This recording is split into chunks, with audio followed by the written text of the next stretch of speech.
Bismillahirrahmanirrahim.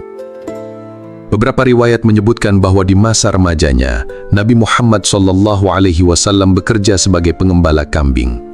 Pekerjaan itu melatih beliau menjadi pribadi yang sabar, bertanggung jawab, dan mandiri.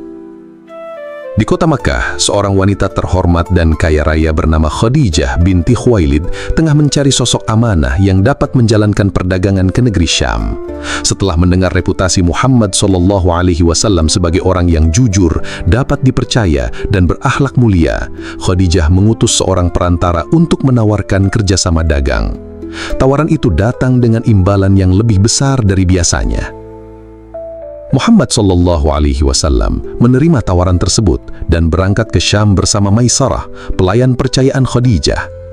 Perjalanan itu tidak hanya membuahkan keuntungan besar, tetapi juga meninggalkan kesan mendalam pada Maisarah terhadap akhlak dan cara berdagang Rasulullah SAW. Itulah awal mula hubungan profesional antara Khadijah dan Muhammad SAW yang kelak berkembang menjadi pernikahan penuh berkah dan menjadi bagian penting dalam sejarah dakwah Islam. Setelah mendengar laporan Maisarah tentang kejujuran, kecerdasan, dan akhlak Muhammad SAW, hati Khadijah pun tergerak. Ia merasa telah menemukan seseorang yang lebih mulia daripada para bangsawan Quraisy yang pernah melamarnya. Khadijah pun meminta bantuan sahabatnya, Nafisah binti Munyah, untuk menyampaikan niat tersebut secara halus.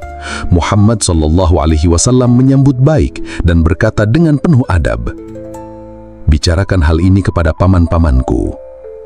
Tak lama kemudian, Abu Talib, paman Rasulullah SAW, datang menemui Waraqah bin Naufal, paman Khadijah, untuk mengajukan lamaran resmi. 2 bulan setelah kepulangan dari Syam, pernikahan pun dilangsungkan.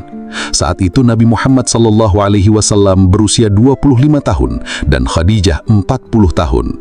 Mas kawin yang diberikan adalah 20 ekor onta muda. Selama lebih kurang 25 tahun pernikahan, Rasulullah SAW tidak menikahi wanita lain hingga Khadijah wafat.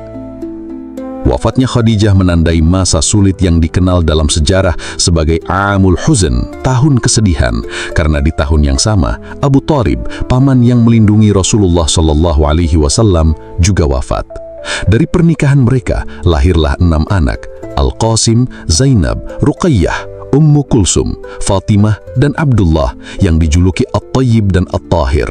Namun semuanya wafat semasa hidup Rasulullah SAW, kecuali Fatimah yang wafat 6 bulan setelah kepergian beliau.